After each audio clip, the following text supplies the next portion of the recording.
Hello, everybody. Thank you very much for coming to join me. There's plenty of you guys on the stream today. And what we are going to do today is pretty simple. I'm going to show you not how to use slides like this. What is going on there? How to grow your business and channel with AI. So this is basically going to enable you to create lead magnets. It's going to help you kind of like level up your content. It's going to enable you to grow your business. And it's going to enable you to look kind of more innovative. So I'm very excited to share it with you today and exactly how I've been using it. Now, before we move on, there is one thing that I would like to bring up. And that is that a lot of people right now are kind of still going, oh, I'll get to AI later. But if you sat back and you watched the internet happen and went, I'll get on that later, you missed out on generational kind of wealth and business growth. If you sat back and you went, I'll get on social media later, you missed out on that. And then if you did it the same with crypto, you missed out on that. So please do not miss out on AI because it's going to be bigger than all of them. Let me mic. Here we are. That should be better. Okay. So this is your warning to not write this off. And the cool thing is, everything I'm going to show you to do is super easy. So what I'm going to do in this stream is I'm going to show you some examples of how I'm using AI in my business to grow it, look after clients. I'm then going to show you how to come up with ideas to use it to create tools that you can do the same with. And then I'm going to show you how to build it. And we're going to build an app together live. And trust me, I am no AI expert. I am no developer expert. I am no coder. I was voted class clown in 2004. And if I can build the things I'm about to show you, you can too. So let's just kick off with a little bit of a demo to show you one of the things that I've built, just to inspire you a little bit to show you how this works. So what I'm going to do is, let me share my screen here.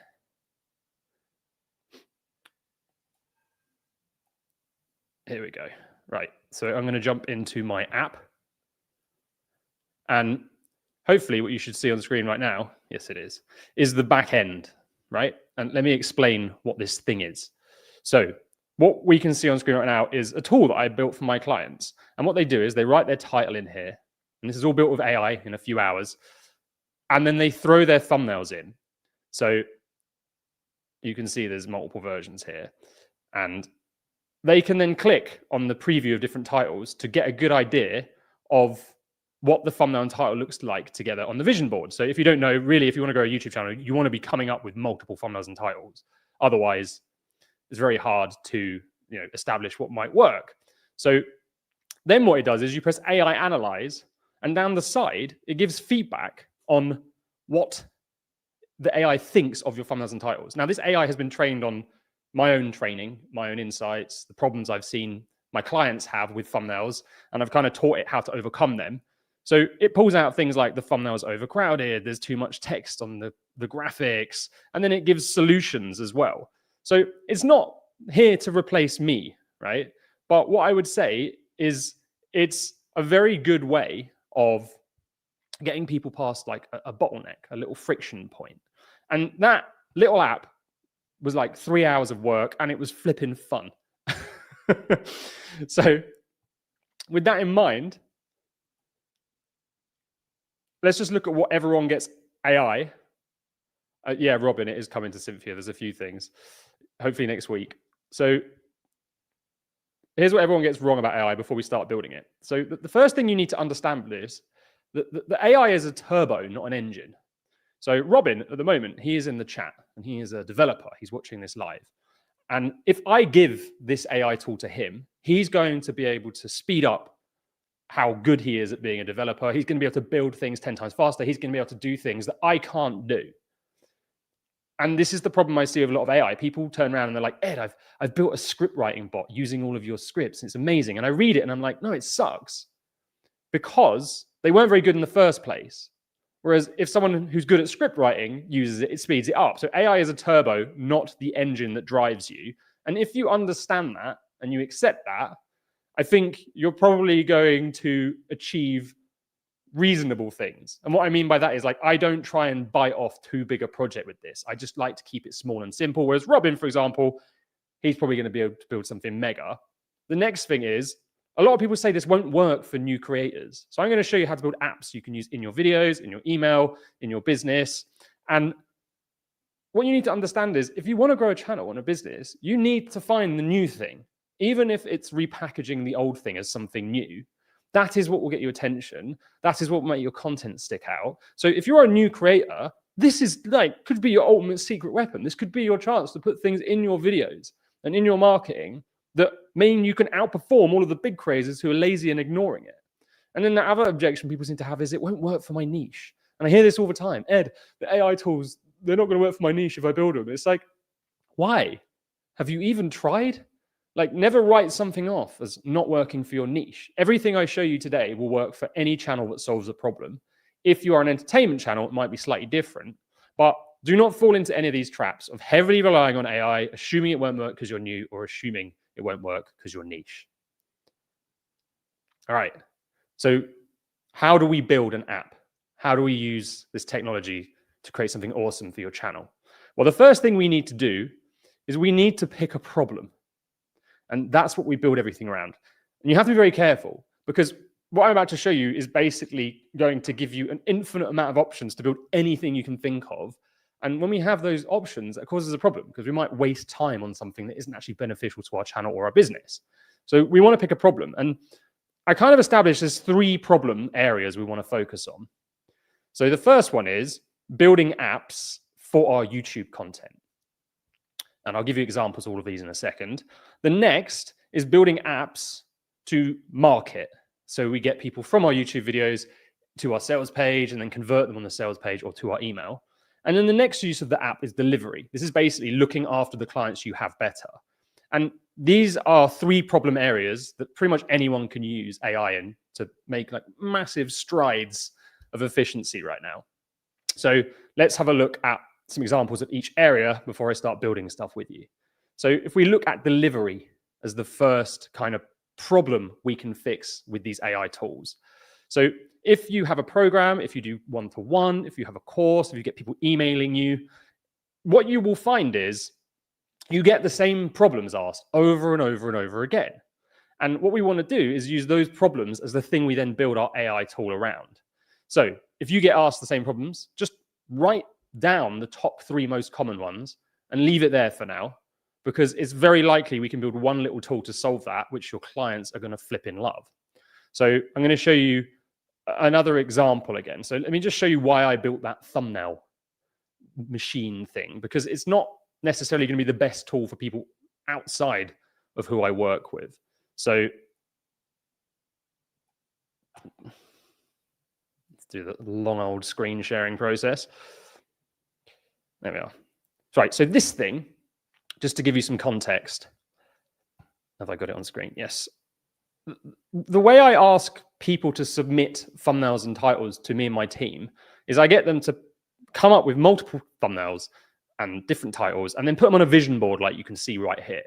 That in itself creates a problem for my clients, because they have to put thumbnails on a board with the titles, put them together, screenshot them, drop them into our chat, and then we say, look, feedback, we give feedback on number 1 or number 2 or number 3. But that little process is annoying for them, right?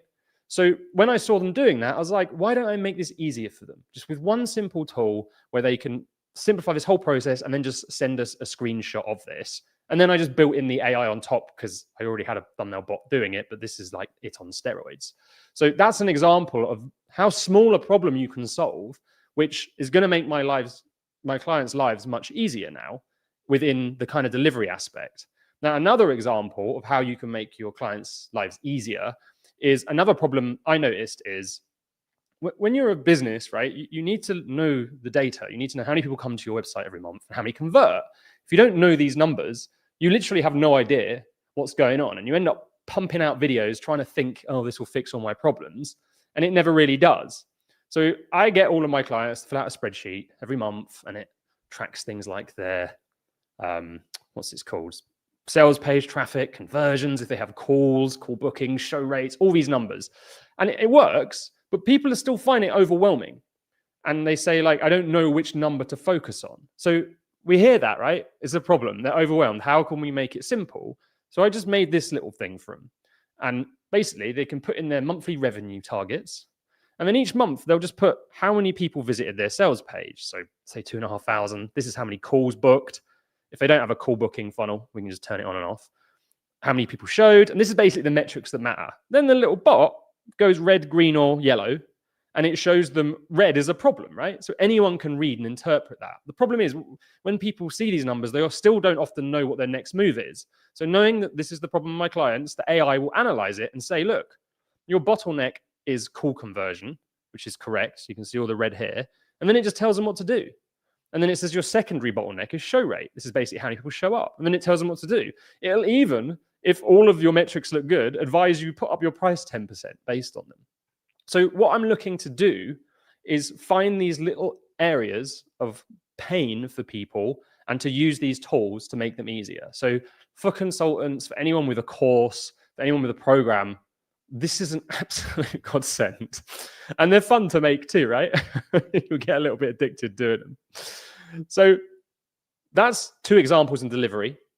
The next thing we want to look at is, let me give you some ideas of how to maybe build something for your marketing. So if you want to build an AI tool for your marketing, the first thing you do is write down the top 3 objections people have to buying your service. Now, you should hopefully know these. If you talk to people when you have the sales process, you will. It's a little bit harder if you're on demand, but don't, don't get too caught up on it. You can take your best guess to start off with, but write them down. And then you can look at each one and go, is there some sort of tool I could finally build? Something simple that would help me break these objections. So I'm going to give you another example of this. And let me share my screen again. By the way, people in the chat, I'll come to questions in a bit, so feel free to keep asking them. So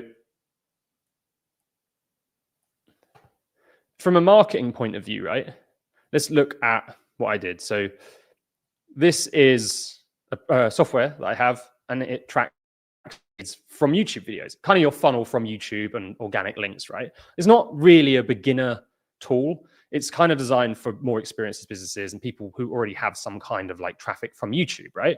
But one of the objections people have is this going to work for me? Like, do I need it? So I thought, well, how can I show them on their site that it will work for them? But also, more importantly, how can I show certain people it won't work for them? Because I don't want people to buy this if they're not going to be able to get a return. This should be the sort of thing that's like so cheap, people are like, that's a throwaway purchase, but that's only going to work for certain businesses. So with this tool,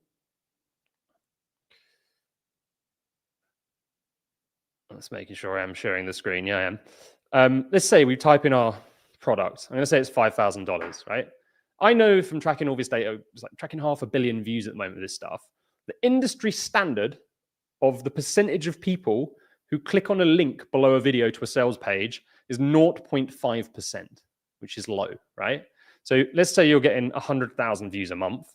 If 0.5% of them click, and then the average sales page conversion is 0.8%, you can expect to make 4 sales and make 20 grand. But if using this calculator, which the AI's made, you use the RevTrack average, which is basically you use the data to show you how to get more clicks, we can get that up to 1.5. We can even get that up to 8, 9, or 10. But look, they can see, oh, look, if I go up to 1.5, I make £60,000 or dollars, right? Which is a lot more. So it's a tool that breaks down the objection of, is this right for me? But also it will put off the people who are the wrong fit too. So that's kind of an example of how you could use it on your sales page in your marketing as well. And one of the things that I'm going to do is show you how to create kind of like a lead magnet to grow your email and to use in your content in a minute. So that is using this for marketing. And then the final thing is using it for YouTube videos. And that's what we're going to build now, is a little app that we could potentially use in a YouTube video.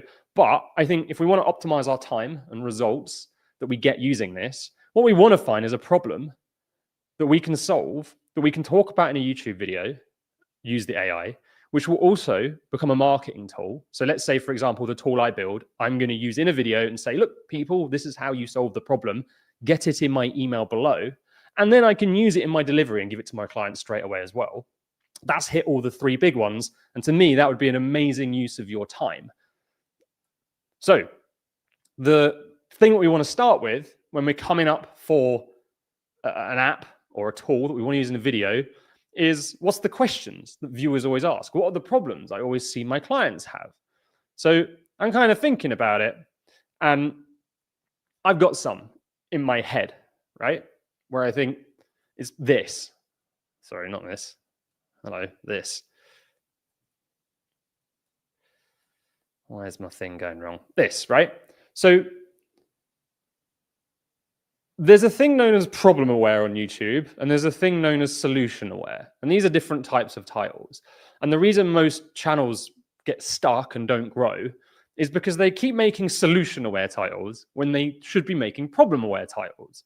So to give you an example, a problem aware title would be like going to the doctor and saying, "Doctor, I have a headache. I know the problem, but I don't know what's causing it." A solution aware title would be like saying, "Doctor, I have diabetes. Can I get some insulin?" Right? So if you create a problem aware title, it generally appeals to more of your perfect viewers or buyers because more people understand the problem they have than the solution they need to get to solve it. So I want to create a tool that I can give to people so they put their title in and it says to them, this is a problem aware title, or this is a solution aware title. And if it's a solution aware title, explain to them why it maybe might not be as strong as a problem aware one, and then recommend a problem aware title. And that's it. That's the one problem that I really want to solve because I see it all of the time. Now, this then brings a second problem into our tool because YouTube's not quite that black and white. So what you find is some channels do better with problem aware titles and some channels do better with solution aware. So to give you an example, Alex Hormozi's channel is very problem aware. It's always about the big result they want, the big problem they want solving. If you look at my channel, most of my titles are problem aware. It's all about the big result, blowing up your business with YouTube. Now, AI right now, a lot of AI channels get massive traction with like how to build an automation for your business using NAN. Now, if you don't know what NAN is, you don't want to click on that, right? So we need to establish at the same time, does our viewer want problem aware or solution aware? So that's another thing we're going to kind of have to maybe build into this app because we don't want to just encourage people to go and make problem or solution aware titles. So what we're going to do is, step one for our app, we start with our problem. And then when it comes to prompting, now I'm not a prompt engineer, this is just how I do it, is we start broad. So, excuse me. I am a firm believer in do the first thing not that well, but learn from it so the second version can be better. And then learn from that so the third can be better. Because if you don't do that, you get paralyzed by perfectionism and you often overcomplicate things, right? So I'm going to come up with a prompt live, who knows what's going to happen, but it's basically just me rambling to the computer, and then I'm going to see what it does. And actually, a lot of the time I've done this, my initial ramble has pretty much been the app. Then after that, we're going to tweak it, and we're going to react to what happens. So let's go into this bit. Now, this is the part of the live stream where anything could happen. Obviously, I've prepared the beginning of this bit. But from now on, I don't know what's going to happen. This AI could go weird.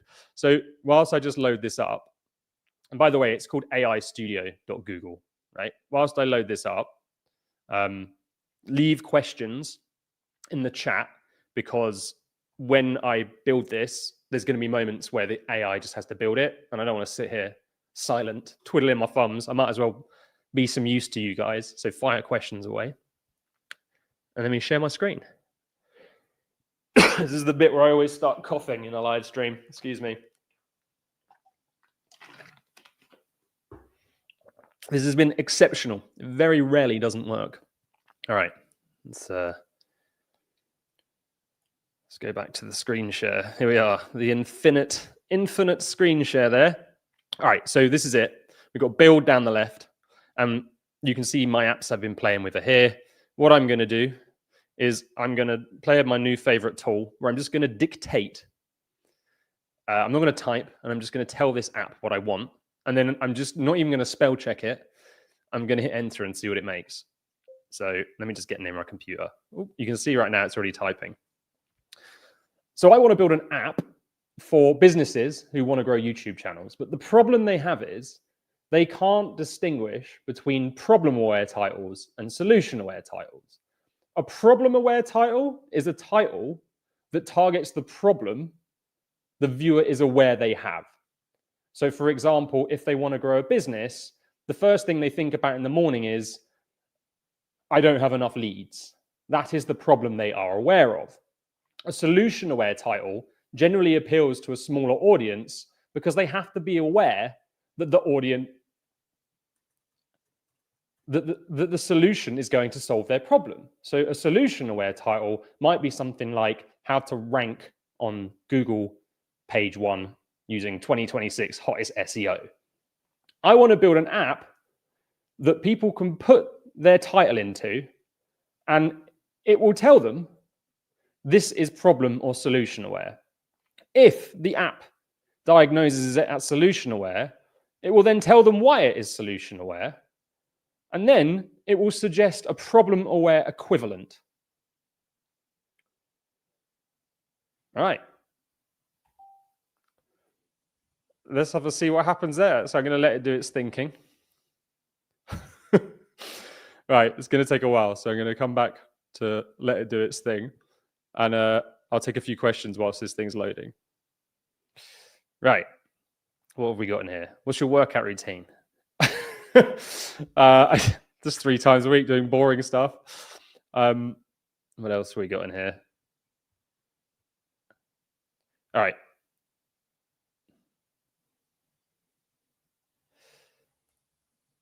Would you ever consider making content outside of the YouTube business growth niche? Have you ever considered it? I used to make like travel videos and stuff, but to be honest, this is what I love doing. I love sitting at home making apps and building stuff. The only reason I'm doing this live stream is because I find it fascinating and I enjoy it so much. I just wanted to share it with more people. So there's just no reason for me to do anything else because this is the thing I love talking about the most. I think that's one of the important things about YouTube, because my journey was different. I started off talking about YouTube, but also marketing for businesses. I then went problem aware. I went, my viewers don't care about lighting, editing, and all this stuff. They just want to know how to grow a channel. So I went from a solution aware channel to a problem aware one, and I just went where the views went. And then I did what was required to get those views. So although on my last channel, my videos were very fun and cinematic, it wasn't the thing I was passionate about. Like, I don't have a passion for YouTube content. I have a passion for marketing and helping businesses grow and making videos as well. So I ended up back basically where I started, but I just understood how to do problem aware in a slightly different way. So that's one of the things, right? It's like, if you're starting this and you're new to YouTube and you're thinking, I'm not that interested in the topic, I wouldn't recommend doing it. Like, you kind of want to go for the thing you are interested in, because you'll either end up there 5 years later like I did, and it worked out well for me, but a lot of people just get burnt out talking about the same thing. So would you prefer Lovable, NAN, or oh, hang on, different question. If you change the channel's content strategy, but it's still somewhat related, for example, from dating advice to communication skills and social confidence for introverts, would you start a new channel? All right, this is like the biggest problem I come up against. I need to build an app that solves it. Actually, I do need to build an app that solves it. I think I can do that. So basically, you're just think of your channel as a viewer type, a type of person, not an algorithm or anything else like that. And one of my clients summed this up beautifully last week. He was like, I've realized that if I make a video and it does well, I just need to make my next video a video those people would be interested in. That's it, right? Because when you bring new viewers to a channel, all they know you for is the thing they discovered you from. So as long as the next video they discovered is similar, they watch it. So if you suddenly switch and you're like, I'm going to do dating advice to communication skills, and social confidence for introverts, you've completely pivoted. So would you start a new channel? Well, it depends. You can't jump between both. So you either just pivot on the new one and say goodbye to the old audience, and you're going to go through a lot of pain because your views are going to drop until it takes with the right audience, or you just start a new channel and you're going to go through a lot of pain because it takes a long time to get new channels off the ground sometimes, right? So you pick the direction for you. I started a new channel because I had another one, even though the niche was very similar, mainly because I wanted the option where I was like, maybe one day I can go back. Maybe I can just, retire and just make fun videos on Film Booth, and it fits that style. I also didn't want to cover a lot of work I was proud of. The smart decision would have been to stay on it, to take the social proof of all the subs I had, and to pivot and go through that moment of pain. My voice always goes when I'm doing these things. So it's totally up to you. But if your long-term goal is this new direction, just say goodbye to the old and stick with the pivot, because you just have to break out to a new audience. Right. Let me just check up on the app, see how she's cooking. Oh, we have something. Right, let's get back up on screen. How do I remove you? Hang on, there we are. Right.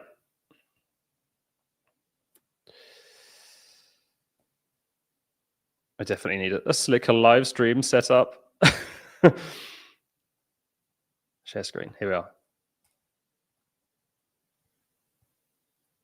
All right. So that is what it's come up with as a start. Now that is not particularly pretty, but let's give it a title and see what happens. Hopefully you guys can see this. Maybe I'll zoom in a little bit. How to, what's something very solution aware?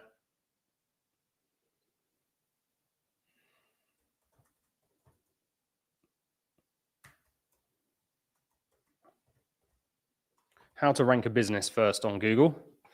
All right, this is the moment of truth. Does it break? Does it give it a good answer? And remember, the whole point of this isn't that we get it right straight away. It's that we do the dumb bit first and then we react. Okay, it looks cool. Solution aware, correct. The reason, the title, How to Rank a Business First on Google, presents a specific desired outcome, ranking first on Google as a solution. It assumes the viewer is already aware that achieving a top rank is the answer to the underlying problem. It focuses on how to of a known solution rather than directly addressing the pain point. Problem aware alternative, why your business isn't getting found on Google. That's pretty good. I'm totally honest. I could probably use that as it is, but that wouldn't be much fun. So let's think about how we can power this up a little bit. Right, first thing, let's play with the design. So I don't usually do the design until I'm kind of finished, because it's not that important, right? And if we're moving loads of different things around and playing with boxes and adding things in, then it's like unnecessary.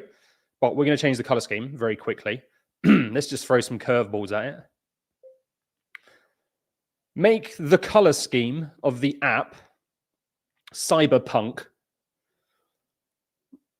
Let's see what happens, and then I'll come back to you guys.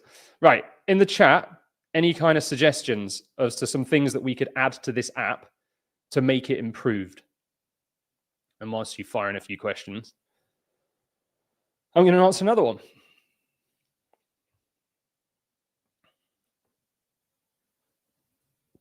How many videos do you recommend creating before you should pivot, especially if they're highly targeted?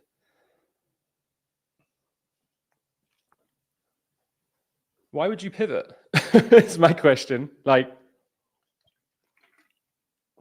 the goal isn't to pivot. We only pivot if our end goal changes. So I pivoted because my end goal changed. And the direction I was going in wasn't right for me. But if the directions we're going on is right, we don't pivot. That's not the name of the game.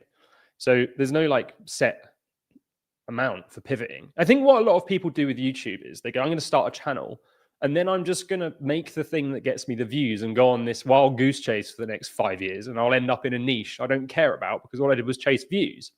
We don't want to do that. We want to start with a goal.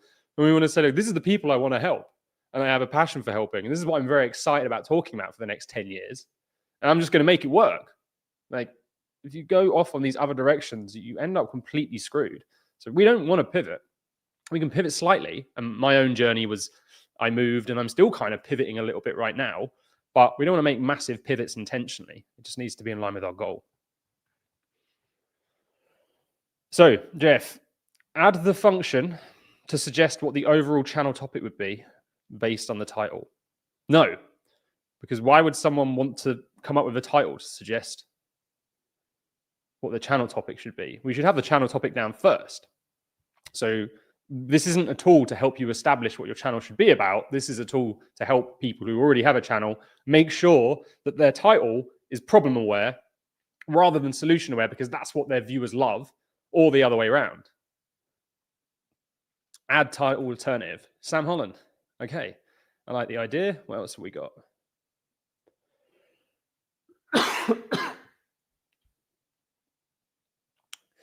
Let's see. Title alternative, everyone's saying. Title alternatives. Yes, you guys. All right, I have got another idea, but it's a bit next level. So let's keep it simple and go back in and see what we got. And that's a good question, Meadow. How do they know what the viewers love? Research. So you would establish that from researching your niche and looking at people. So for you in your niche, for example, you went problem aware. So you started off talking about self-confidence and things that were a bit more solution aware. And then you realized that your perfect viewers realized that narcissists had caused all these problems. So you when you switched to problem aware, that's when your channel blew up. But you can do it by researching, and it's not always obvious in that some niches everyone might be problem aware, and that could actually mean there's a gap for solution aware. So you want to experiment. For me, a long time ago, I just realized that the solution aware stuff didn't get clicks. However, there's another argument to this.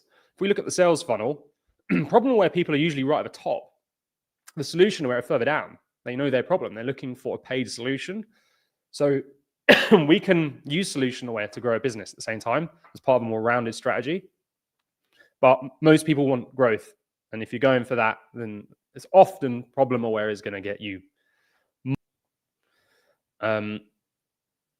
Right, let's go back to add some alternatives. So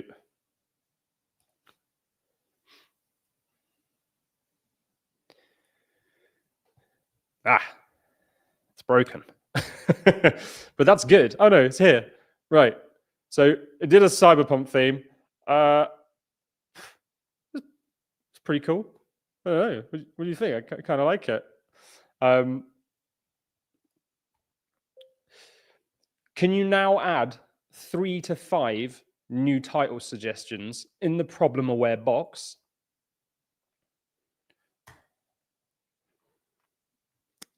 Also, make a light mode switch in the corner for people who don't like dark mode. All right, so we can start to get it to do the customization stuff. Now, when this thing ultimately does go wrong, the cool thing is you push a button and it fixes itself. So at some point you'll get a flag here, right? And it'll be like, no, I'm not doing that, or down here in the bottom. All you do is push a button or say, fix the thing. Now, one thing I've noticed about this is, because the ones I've spent like 3 hours building, is you sometimes you'll add so much, like layer by layer, you can take it like one step too far. So the pipeline tracker I showed you was working amazingly well. And then I was like, can you do this? And it didn't like it. I couldn't get to fix it. But there's a button that means you can push up here that's like, go back. So I just went back and I didn't bother doing that. So it's very, very hard to mess up. Now, the next thing I'll show you whilst this is loading is what can you do with this, right? So some people are going to want to gate it behind a paid wall. I can't help you there. That's going to need a developer. And that's currently what I'm working out for myself. I thought it was going to be easy, but obviously it was more complicated because I don't know anything about this at all. But if you just want to share this thing via a link, and that's wise if you want to create this into a lead magnet, right? So let's say you promote in your video, you show people using this tool, and you say you can get it below. They sign up to your email form. The email then sends them the link. You literally just go to deploy this app, and you have to set up stuff beforehand. I'm not going to walk you through that because I basically shut my eyes and pushed all the buttons and it worked just about. But you deploy the app and then it will give you a URL. And I can share it with you guys now. I'll put it in the chat and you guys can start tinkering with it. But it obviously has to do its thing where it's deploying. So let's let it do that a second whilst it's building. Oops. Uh-oh. What did I do? Ah, it finished. All right, so the light mode, dark mode didn't work, but let's see if the title did. So, how to rank on Google in 2027.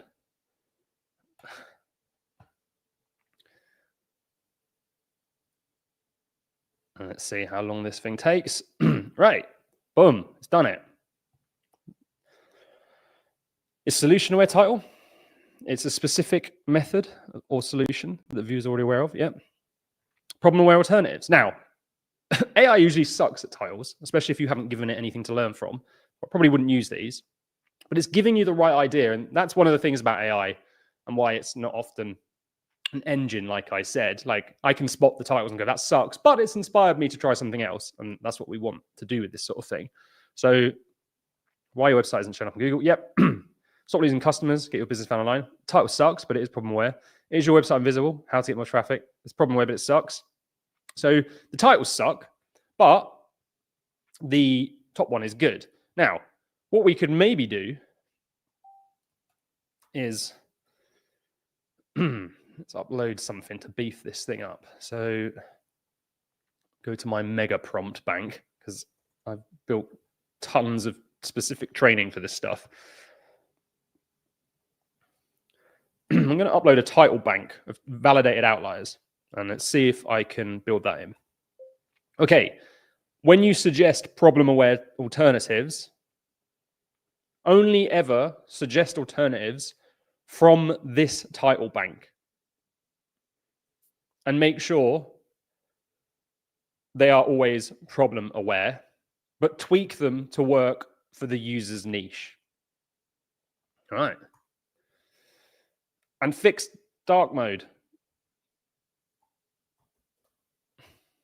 It didn't work. Here we go. Okay, so going back to deploying. Hopefully it's done its thing now. No, it hasn't. I won't show you how. Still typing. When you dictate everything, you have to remember to turn off the dictator. That was a weird sentence. Turn off the dictator. Didn't think I would be saying that today. I'm going to want to share it with you guys so you can start playing around with it. Let's see if I can get it to fire up. Aha! Right.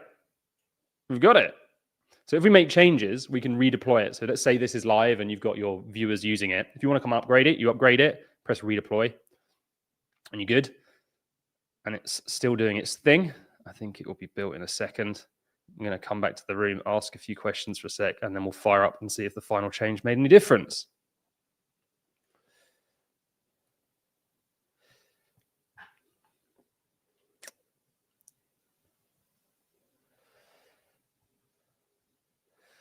See what questions. All right, so it's many steps ahead. This is a good question because I think everyone will be thinking this. How do you add this to your website or put behind an email opt-in? So adding to your website, I can do in a very, probably not the slickest way, but what you can do is with that link that I just showed you, you take that to ChatGPT and you say, I want to embed this in an iframe on my website and give them the link. It will then spit out a bit of code, a bit of HTML. You can basically paste that code into a section of your site where you want it. And think of it like a little teleportation device.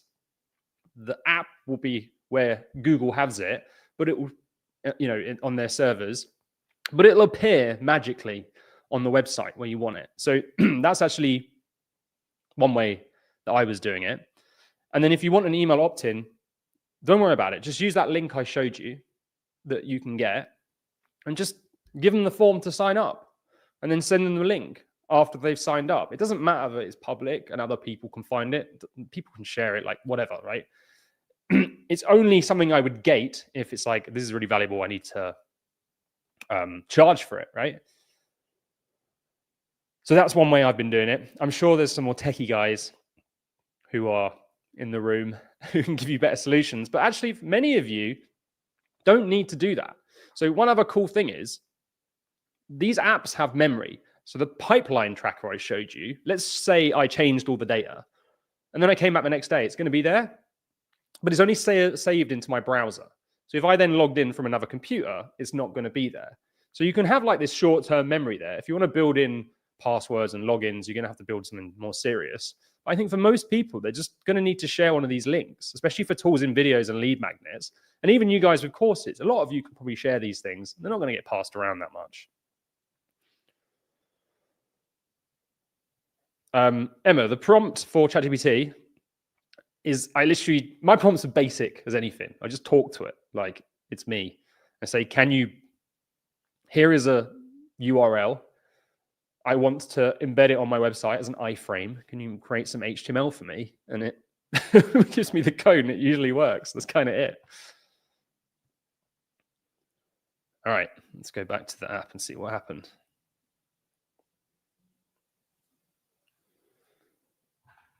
It's got all the ticks.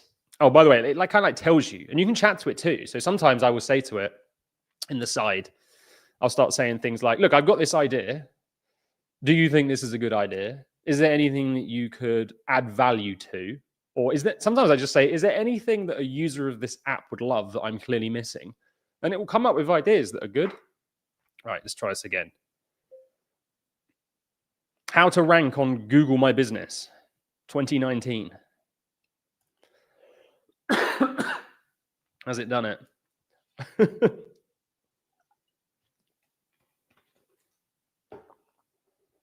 I wonder if light mode works. Hey, it doesn't look very nice with the cyberpunk. Kind of worked. We can fix that. All right. Okay, so remember the thing was it's got my title bank. Stop doing these mistakes for more local customers. If you don't fix this, your local business will never grow. Why you struggle to get your business found online. The real reason why your local business isn't getting customers. I like that one. This is why your business isn't showing up on Google Maps. That's pretty good as well. So I can't remember all the titles are on that list, but they are way better. So I'm assuming it's kind of tweaked some of them. So for me, this is a tool. Oops, I would now fix the dark mode thing.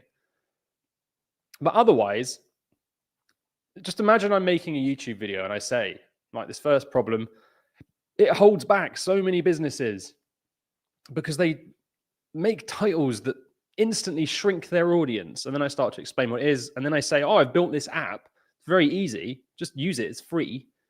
Type in your titles and then show it. So one of the cool things about tracking 500 million views at the moment is we got all this data and we can see what generates the most link clicks and email signups.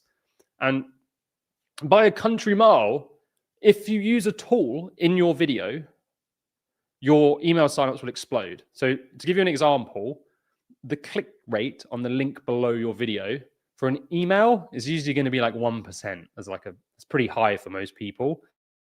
Started doing this, it shot up to like 11, 15%. But 1 to 11% is not 10% difference. That is 10 times, right? It's 11 times the traffic going. And people who sell high ticket, people who sell courses, people who sell anything really, if you suddenly drive 11 times more people than you're used to in your business and you do this every video, like that's going to compound. That's going to make a massive impact. That's why I'm so excited about this stuff. So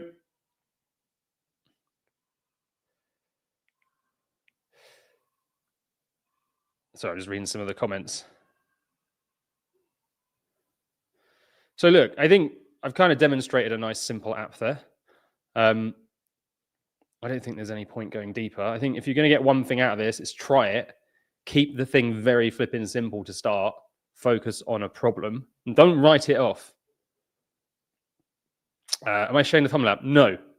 That's for my clients. It's literally built specifically for a certain part of our program.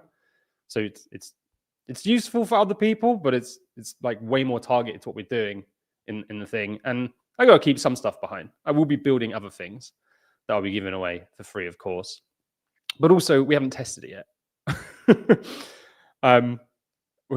So I don't know if it's going to, as like tested with a lot of people, so I don't know if it's going to crumble and die.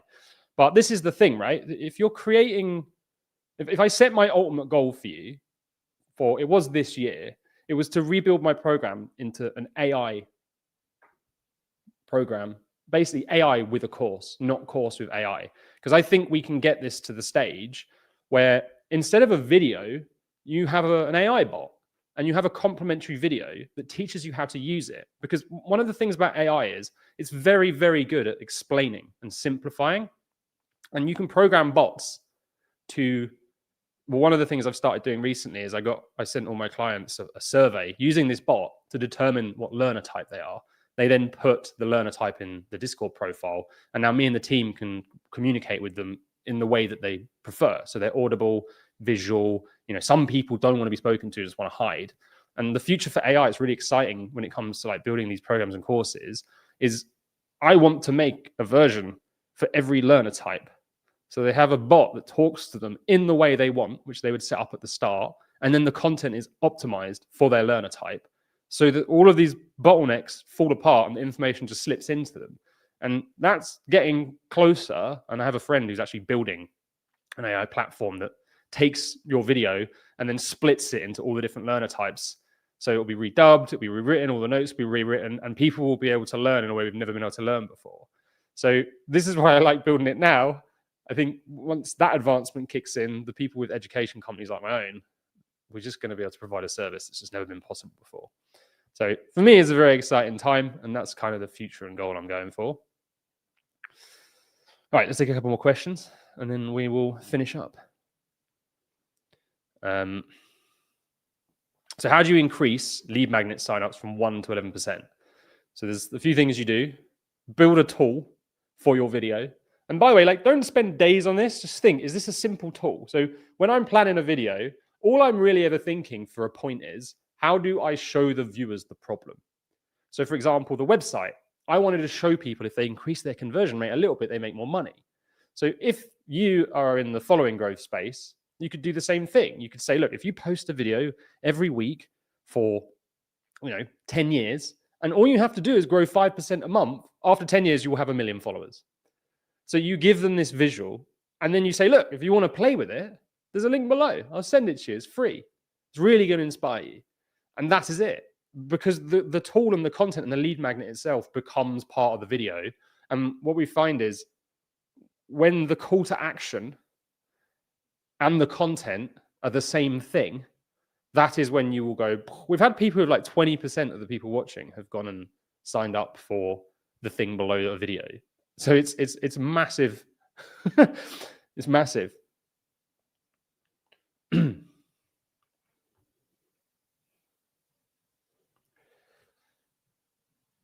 Right, so I'm just going through the other questions.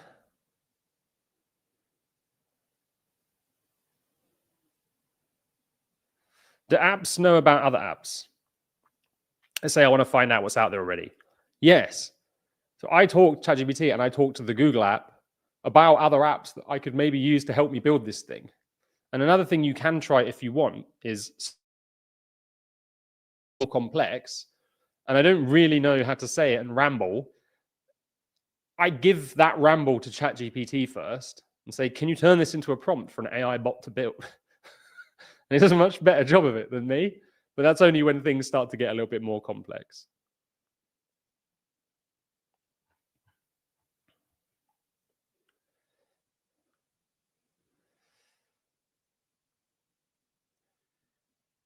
Have you heard of Me AI? He's a chap who describe images to blind people. I think it's good. There are lots of tweaks I'd make. Do you think this will work to build a 2.0 version?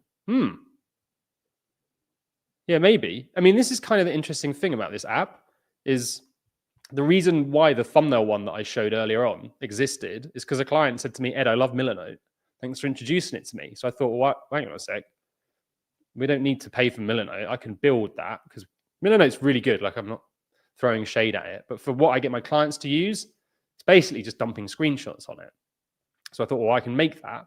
So if you've got an app you like, and this is kind of what's scary being in a software business, right? It's like people can start building these things now. And really once the coding side has I don't know what happens to it, right? But once that barrier to entry is blocked, the real genius is in the idea and the problem, which is why I spent so long talking about the problems. It's like, if you find the problem people want solving and you can solve it with software, that's going to be amazing. So I think just give it a shot. and see what happens.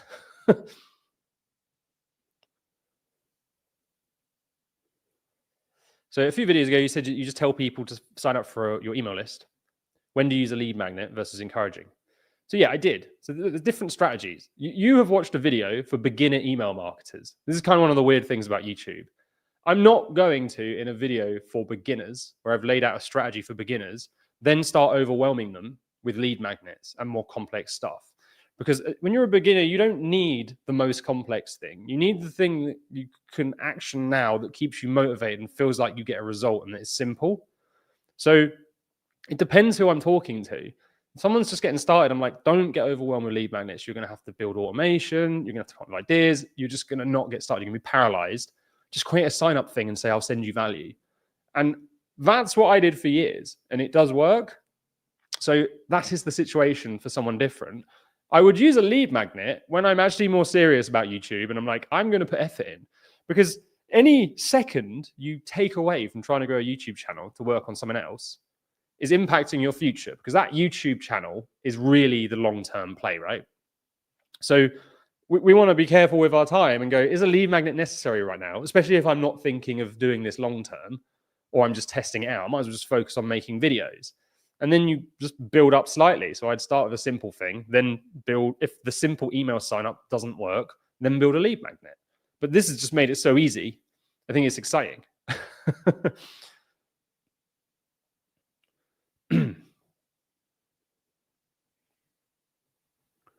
So this is a good question. As a piano teacher, I'd love to make an app for practicing hand coordination. Could this tool work? Well, this is the beauty of it, right? Because when I just stumbled across this thing, that was the first question I asked. Could it do this? So I just dumped in what I wanted and it could. So I don't know if it can do the thing you want. You basically need to have a chat with it and just talk to it like it's an expert on the topic, ask it questions, and it will help. The lead magnet subs tend to be more difficult on non-paying customers, like freebie people. Kind of. Depends what you offer and who you're targeting. For me, I've not noticed anything, but I have seen some people, especially with paid ads, they've built an email list of paid ads. They've offered a freebie. People don't really care. They leave. For me, no. My open rates on all my nurture campaign that they go into afterwards, very high. My email open rates are high. Everything looks good. So what you want to think about is this, right? If you get good at writing emails and headlines and content, they only have to read one to go, that's good. So that the next time you send one, they want to open it. And that's kind of the real name of the game when it comes to email. Use your YouTube to drive it to email and keep giving them amazing advice. So once they've opened and they're good, that doesn't mean they're going to be a bad customer. They're probably bad customers or non-paying customers because they don't know you or trust you or like you that much yet. Once you've built that value up, they'll behave.